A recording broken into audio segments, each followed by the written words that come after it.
别出去！楼道里有杀人狂！501业主突然在群里发了条消息，群里一下炸了锅，而我也确实听到楼道内传来一阵嘈杂的声音。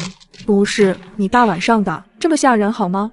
撤回吧！业主群里不要说这种话。其他人纷纷在群里数落着501的业主，而501业主在发完那条有杀人狂的消息后，再没有多说一句。在这期间，楼道里的动静也消停了下来，众人再次抱怨了几句，完全没当回事儿。本以为事情就这样结束了，我又躺下准备继续睡觉，可没一会儿，外头再次响起很激烈的声音，动静很大，还伴随着一阵尖叫。这正是从我楼上传来的。我有些不爽的打字：怎么又吵起来了？楼上403干嘛呢？403是对夫妻，平时就吵得厉害。我正好住在他们家楼下，找了他们几次，甚至报过警，他们才消停一点。可没想到现在又开始了，能不能消停点？大半夜的要死人啊！404我见过一次，5大3粗，常年就是黑背心，戴个大金链子，经常在群里开黄腔，人品差，素质还低。他似乎也被吵得受不了，一时脾气上来，妈的，没完了是吧？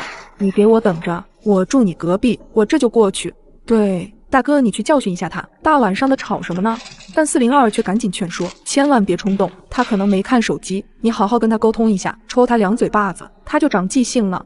404说完这话，快被大家忘记的501再次开口了：别出去，别出去，楼道里有杀人狂，他会杀了你的。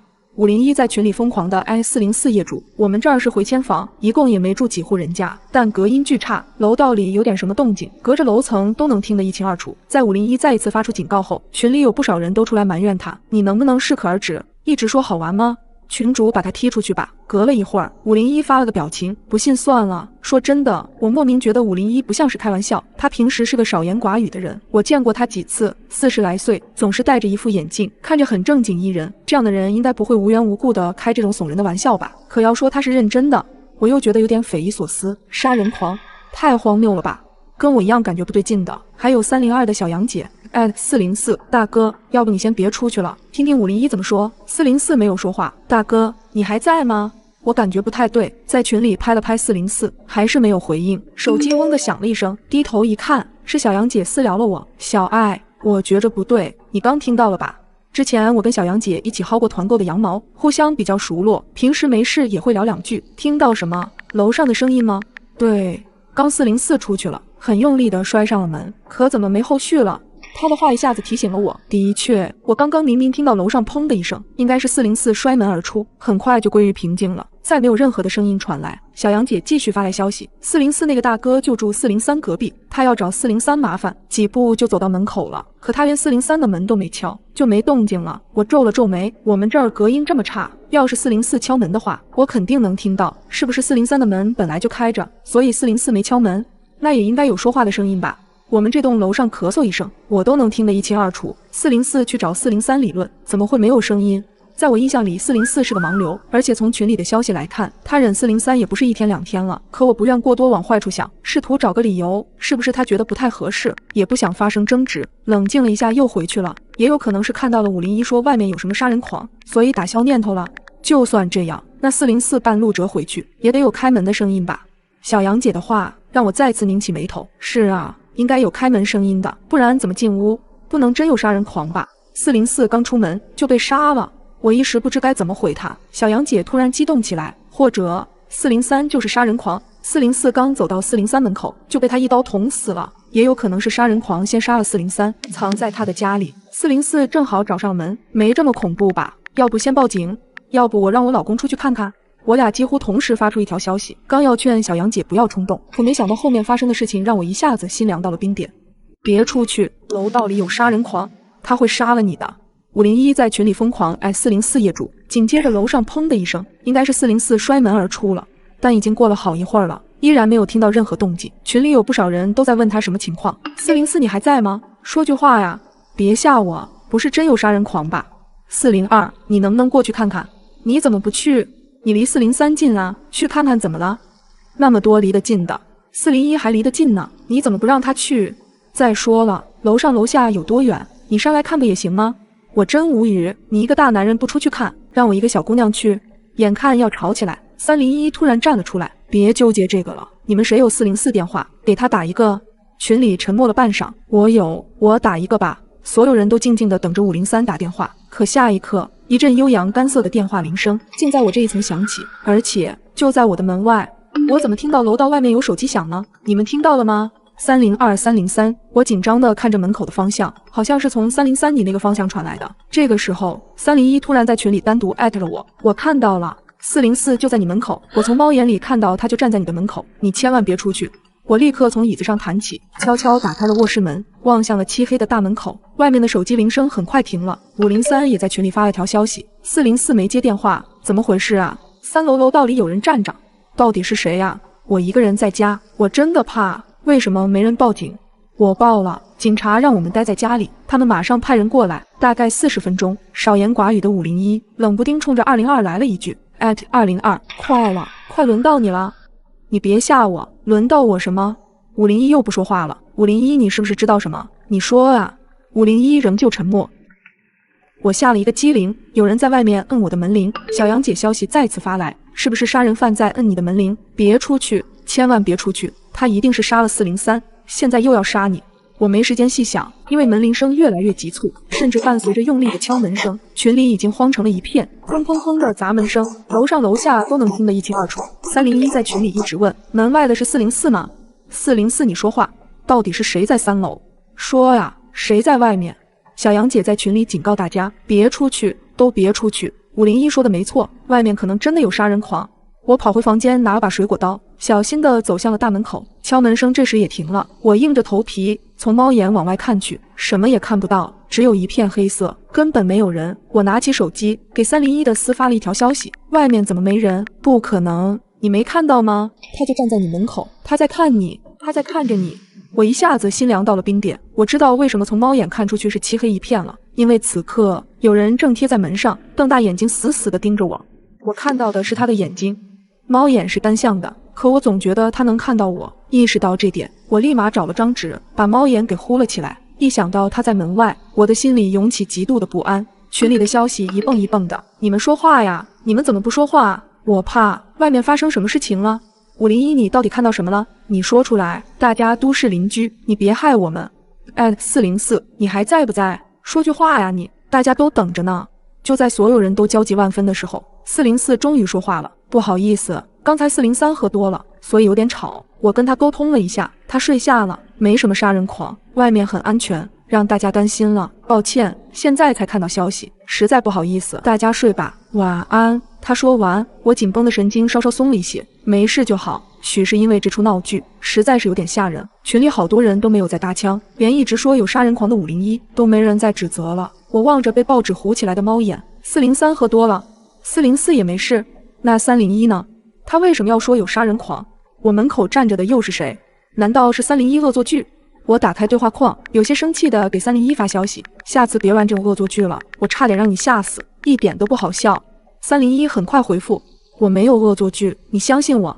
与此同时，一条小杨姐的消息也发了过来，小爱，我感觉404的可能已经死了。拿他手机发消息的人不是404，是那个杀人狂。我感觉404的可能已经死了，拿他手机发消息的是那个杀人狂。看到小杨姐发来的消息，我顿时汗毛都立了起来。你怎么看出来的？404那男的从来都是个火爆脾气，满口都是脏话连篇。你什么时候见他说过不好意思这种客气的话？可301也私聊我了，他说在我门口看到的就是404。而后我费力地捋着中间的逻辑，门口的人到底是谁？这唯一的目击者可能也就只有对门的301了。我反手拉了个3人群聊，率先301，我门口站着的人，你确定看清楚了？小杨姐也应和了一句，真的是404吗？我看错了，那不是404，只是体型有些像。他现在还在你门口，真的。看着手机里的消息，我鬼使神差地打开了封猫眼的纸，顺着猫眼再度朝外看去，一个跟404身形差不多的男人直挺挺地站在我的门口。他戴着一顶黑色的帽子，嘴角弯成了一个诡异的弧度，他的眼睛几乎没有焦点，但我却能清晰地感觉到他正在看着我。小杨姐在群里又发了消息过来，怎么样了？你们都怎么样了？都没事吧？我正准备回复，301的消息也发了出来，他走了，他走了。你看清他的脸了吗？不太清楚，但好像有点熟悉，我感觉也是。我再次看向了门眼，确实，外面已经没有了男人的身影。我让我老公拿着菜刀出去看一下。话音刚落，我就听到门口传来一阵开门的声音。小杨姐家已经打开门了。不是吧？虽然她老公看着也比较壮，但外面如果真的是杀人不眨眼的恶魔呢？他们怎么胆子这么大？没等我细想，门外突然传来一阵闷哼声，伴随着一阵重物落地。301消息随即发了过来：怎么了？出什么事了？小杨姐，你们还好吗？我也紧张不已，透过猫眼看去，却什么都看不到。过了好久，小杨姐才回消息：外面安全了，你们过来一下，过来一下。为什么？我握着手机，心里突然的咯噔一下，再次顺着猫眼向外看去。走廊外依旧空空荡荡的，可我瞄到一道细细的光线透亮在地上，是从小杨姐的门里透出来的光。看来她家的门是开着的，可除了这道光线，还有血字。走廊上印出了一丝血字。我赶忙想在群里发消息，可已经来不及了。门外又是一道开门声，似乎是301把门打开了，外面又是一阵寂静。你们都还好吗？没事啊，你出来吧，我们一起有个照应。两人的话前后在群里发了出来，可我颤抖着捏紧了手机，强烈的预感告诉我，绝对不能出门。我皱着眉头，顺着猫眼再次往外看了看，依旧安静的可怕。也就在这时，之前说已经报警的503突然找我，你还是303吗？我愣了片刻，突然意识到他可能也跟我一样，开始怀疑杀人狂就藏在了我们几个业主中间。或许现在杀人狂已经杀了不知道哪个业主，此刻正躲在屏幕后面，时刻关注着群里的动态，只要有人说话，就会被他盯上，然后被他杀死。比如404，比如我这一层的301、302都可能已经遭了他的毒手。我立马发了条语音过去，我是303，你要相信我。503这才消除顾虑，我现在有点慌，我刚才报警，他们可能还得有半个小时才能到，所以我想着联系一下你们几个业主，确定一下你们是不是还是本人。那你联系过501吗？我不知道，我没加上他，我在群里艾特一下。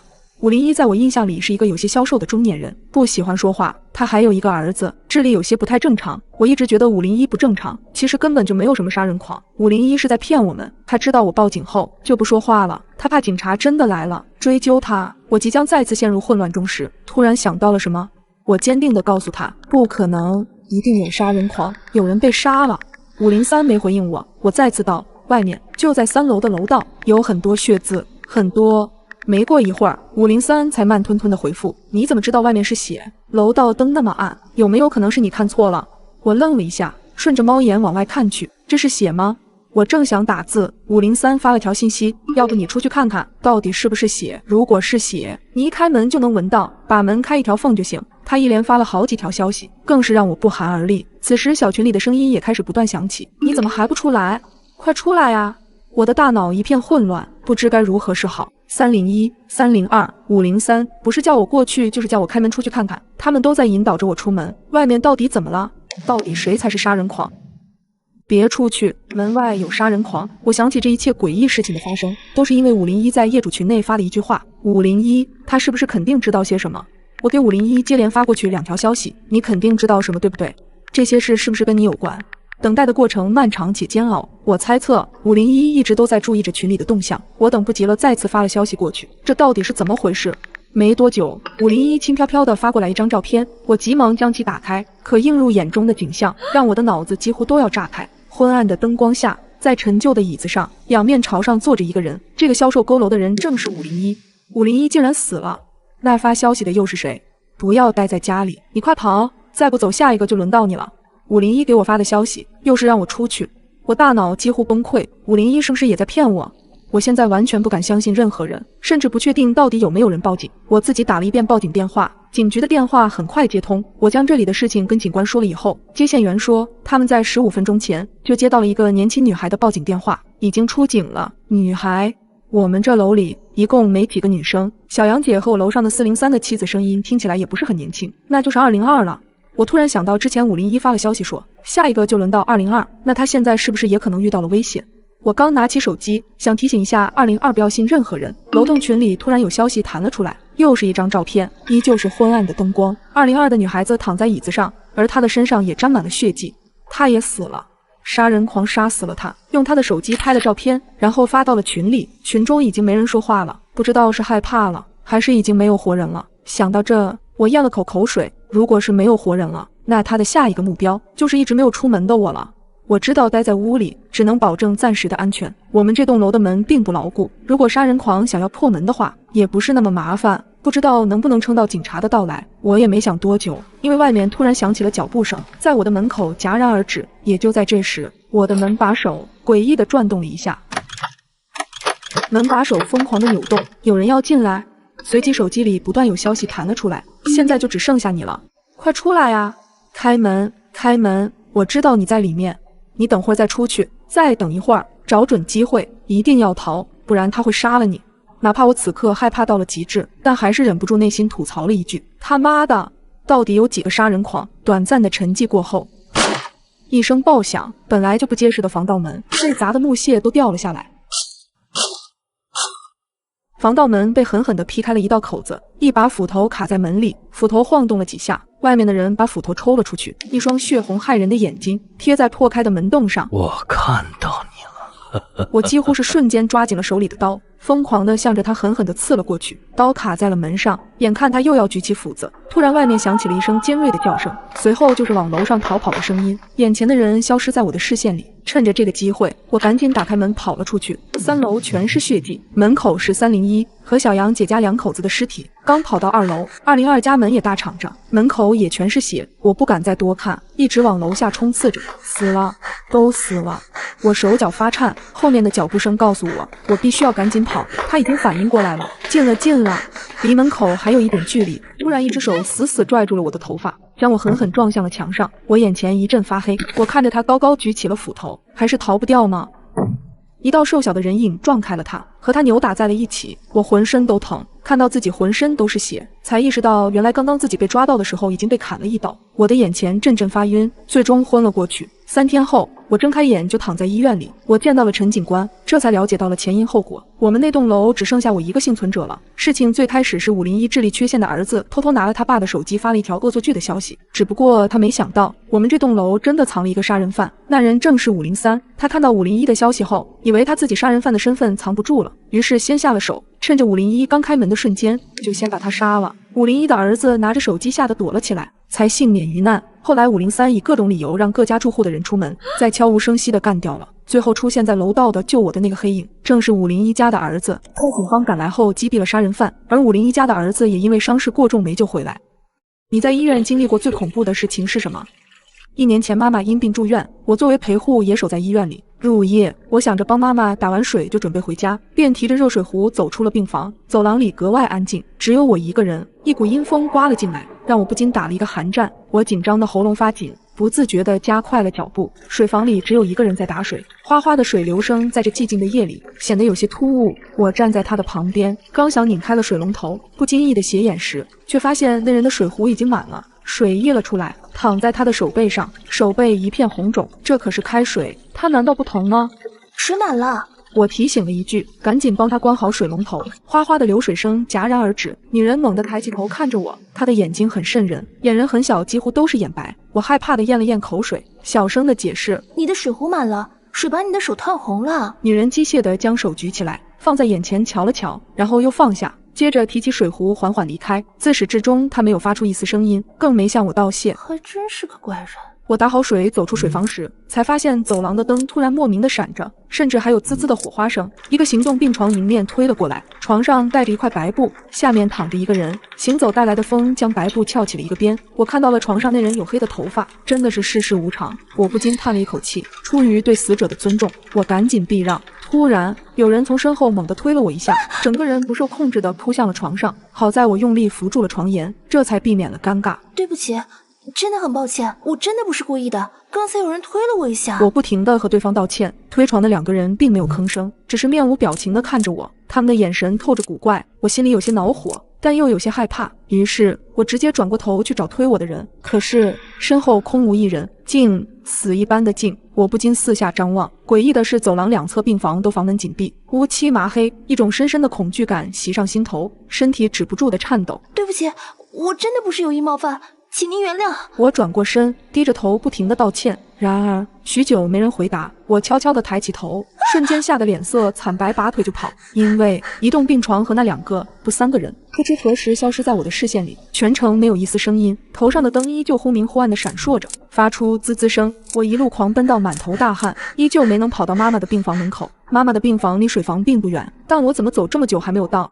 我害怕的赶紧拿出手机，颤抖着拨打了妈妈的号码，可电话那头迟迟没有接听。我捂住了胸口，眼泪不停地在眼眶打转，再次环顾四周，这里是9楼没错，也是我熟悉的病房号。我愣愣地站在了走廊，仿佛整个楼层只有我一个人，强迫着自己冷静下来。一切的不对劲都从我碰上那个女人开始的。既然前进没办法找到出口，那我就退回水房，看看那里是否能找到原因。于是我转身往水房的方向走去，结果我发现我连水房都找不到了。正在我手足无措的时候，我惊喜地发现前方有一个病房的灯竟然是亮着的，而这个病房的门也开了一条缝。一阵冷风吹了过来，夹杂着一丝呜咽的声音。我的身体反应比脑子更快，直接开门就走了进去。进去后，我才发现病房内只有一张病床，上面躺着一个人。不好意思，无意打扰，我找不到病房了。我冲着床上的人解释，然而门却吱呀一声关上了。我吓得险些叫出声，转过身用力去推房门，却怎么也打不开。今晚也太邪门了，我不会死在这里吧？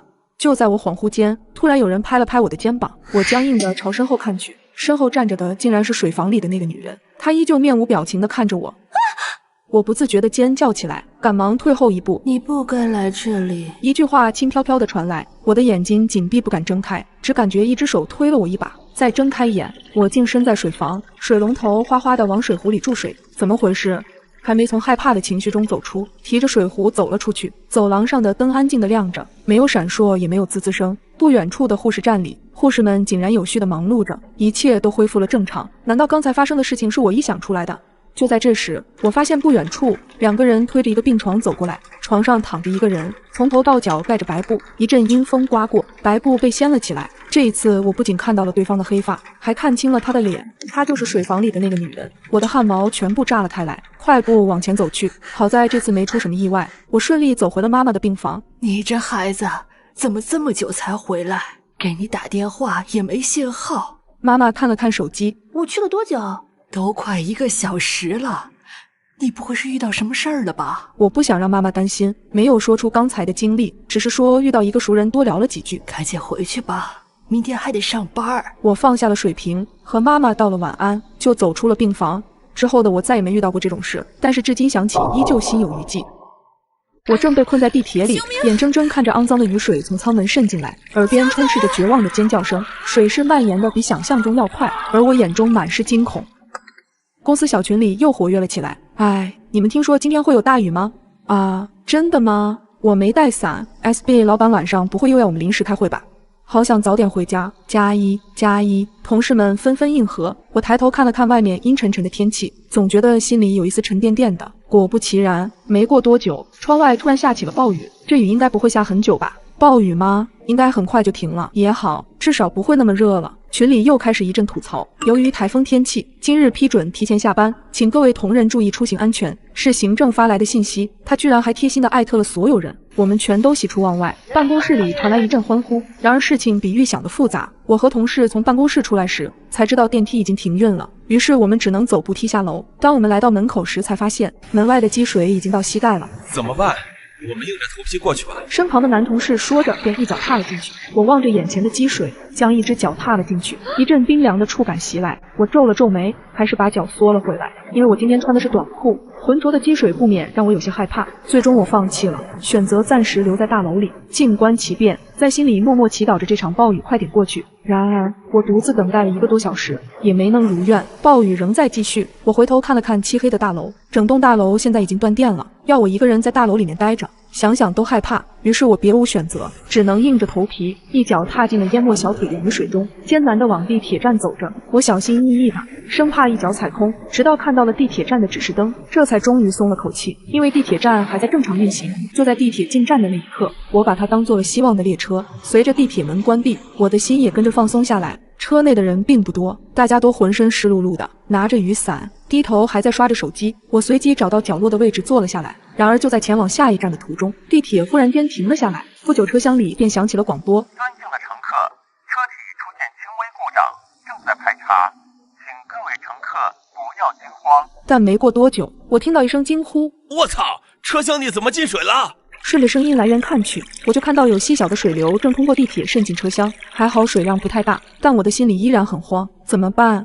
我看着大家慌张的神色，默契地远离了车厢口，眼睛却死死盯着渗水的车厢。没过不久，地铁站的工作人员便从外部打开车门，开始进行疏散工作。此时水已经没到了大腿根，我跟随着人流有序撤离，周围漆黑一片，什么也看不清。我满心以为只要跟着工作人员就能找到出路，可下一瞬间，巨大的共振声从前方传来，刚走没多远，我们却被告知需要原路返回，前面通道的水已经都淹了过来。没办法，哪怕现在大家都挺绝望，但我们也只能返回车厢。可是现在车厢里的情况也不容乐观。等我们全员上车后，车厢积水已经到腰部了。不仅如此，水势的蔓延还在继续，越来越多的雨水渗进车厢，小孩子早已被自己的家长抱了起来。我听到车厢里传来了此起彼伏的哭声，我们都已经站在了椅子上，可却没什么作用。我面色发白，止不住的颤抖，从没想过自己会遇到这么可怕的事情。再这样下去，所有人都会溺水的。突然，不远处传来一声惊呼：“啊，有人晕倒了！”我正被困在地铁里，眼睁睁看着肮脏的雨水从舱门渗进来，耳边充斥着绝望的尖叫声，水势蔓延的比想象中还要快。啊，有人晕倒了！顺着声音看去，一个瘦小的女孩正艰难地拽着身旁的老人，尽她所能地把老人的口鼻露出水面。旁边人见状，赶忙也游了过去。水依旧在蔓延，当水漫到胸口时，大家都开始慌了。此刻我终于意识到，原来最恐怖的不是水慢慢高涨的那种无力感，而是车厢里的空气越来越少，好多人都出现了呼吸困难的症状。突然，耳边传来一阵呼喊声：“快砸窗！”话音刚落，周围纷纷出声：“不能砸呀！你一砸，窗外的水灌进来，情况会更糟的。”可是不砸的话，大家都活不下来。说着，扑通一声，有人就潜入了水下，似乎想把椅子下的灭火器拿上来。可是他前前后后往水底试了几次，都没能成功。着急之下，只看到他拿着一把雨伞疯狂地砸着窗户。可雨伞又怎么能把窗户砸坏呢？眼见着他体力不支，脸冲着车顶，只露出嘴巴和鼻子呼气。旁边的一个高个子大哥一直用手帮他顶住头，不让他头沉到水里面。这时候其实大家已经很绝望了，车厢里此起彼伏的都是那种大口大口的喘气声，很多人都已经因为缺氧迷迷糊糊了，就靠着最后一点求生的信念在撑着。这时候我听到有人在打电话，好像在跟家里人交代自己的银行卡号，这在我听来就像是遗言。受到他的感染，越来越多的人拿起手机，于是我心想是不是应该也打个电话，可一时之间我不知道该打给谁。我捏紧手机，感觉眼前浮现了很多往事，此刻有太多的话都说不出口。最终我给妈妈发去了一条信息：妈妈，我好像快不行了，你要照顾好自己。只有这么简单的一句话，仿佛承载了我所有的情绪。眼看着信息发出去的那一刻，我如释重负，在心里松了一口气，闭上眼睛，不再去看手机，努力地调整着呼吸的节奏。可是头晕恶心的感觉还是逐步侵袭着我的神经。手机的铃声让我清醒了片刻，是妈妈打来的电话。电话那头传来了妈妈哽咽的声音：小薇，消防队已经在想办法了，你要坚持住，要坚持住。可现在的我已经很虚弱了，几乎无法呼吸。一阵砸窗户的声音响起，车厢外面突然出现了一束光亮，是救援队，救援队来了！只见外面的救援人员击打着车窗，一声声的充满希望。玻璃裂出了一个窟窿，氧气涌了进来。有人把缺氧的人先拖到窗口，让他们能吸上空气。接着，越来越多的车窗被攻破，外面的空气涌入车内。我感受到自己的意识正在逐渐回归，生命的气息正在重新燃起，水位慢慢下降。车厢里仿佛有一股暖流在传递，越来越多的人们开始相互鼓励。大家都别慌，把晕倒的人先转移。有人开始主动帮忙疏散，注意搀扶好老人和孕妇。随着人群中的一声声建议，大家很自觉地让开一条道，救援人员搀扶着老人逐步离开。接着又有人喊：接下来让女人先走吧。此时车厢里的所有的男士都站在了两侧，我自然是跟在了女人的队伍里，可我还是有些头晕，走起路来昏昏沉沉的。而这时旁边不管男生女生都会说一句：你靠着我就可以。当我终于从那犹如地狱一般的车厢中逃出来时，我甚至有些恍惚，站在原地驻足了很久。身旁被搀扶着的人们个个脸色苍白，但却面带微笑。但是我也看到有人躺在担架上，我知道那是没能坚持到最后的人。是啊，有那么一瞬，我也距离死亡那么近。起初我总能听到隔壁传来断断续续的哭声，直到我透过墙上的小洞看去。刚毕业的我租了一间公寓，公寓的设施十分陈旧，用木板隔断的墙面隔音效果非常差，但好在价格便宜又离公司比较近，我咬咬牙便住了下来。由于大家上班的时间都差不多，邻居之间总是抬头不见低头见。可奇怪的是，我从没见过我左边的租户，但晚上我却总能听到隔壁传来断断续续的哭声，这哭声很瘆人，穿透墙面传入我的耳朵。好在我从小胆子就大，倒也没有害怕，只是有些无奈，毕竟总会吵得我休息不好。隔天一早，等电梯时刚好碰到右边的邻居，我便问起隔壁住的什么人。他突然神色慌张起来，眉头紧皱。你问这干嘛？随后我把昨晚发生的事情告诉了他。我也不清楚。说完，他便阴沉着脸走了。莫名其妙，这是怎么了？看到他的反应，我不免觉得疑惑，他好像知道什么。这种疑惑也一直持续到下班回家。就在我快要睡着的时候，又响起了那个断断续续的哭声。我几日的愤懑也终于爆发了，用手哐哐敲着隔壁的墙。喂，你安静点吧，你不睡觉，别人还要睡觉呢。但隔壁邻居似乎没有听到，仍然发出断断续续的哭声。发泄一通后，我也逐渐冷静了下来，分析着是不是隔壁住户遇到了什么难事，才会每晚哭个不停。突然，我发现墙壁上有个小洞，这个食指大小的小洞似乎是被白蚁啃出来的。一想到隔壁那个从没见过的神秘邻居，我就按耐不住好奇，于是我悄悄凑上这个小洞，往里看去，只见一个穿着白色裙子的女孩正背对着我轻轻啜泣着。我碎碎念道：哭得这么伤心，这是被情所伤了。不久，那哭声逐渐消失了。出于好奇，我再次把眼睛凑了过去，然而瞬间让我冷汗直冒。我惊恐地盯着眼前的景象，无法自已。一双脚赫然出现，轻微的晃动下还伴随着可怕的呜咽声。一个不可思议的念头冒了出来，我吓得立马后退了2步，浑身被汗浸湿。我赶忙拿起了手机报了警，又颤抖着给房东打去了电话。喂，房东，隔壁404好像有人自杀了。房东应该是被我电话吵醒的，但也被我的话吓得不轻，带着刚睡醒的腔调说道：你睡懵了吧？404早就没人住了。什么？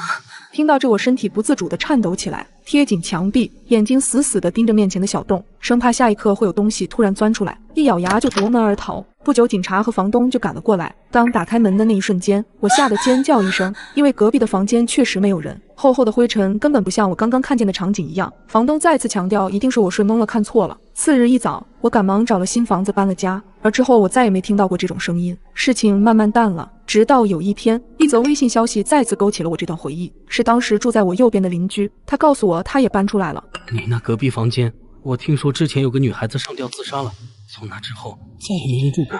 我看着这条消息，久久回不过神，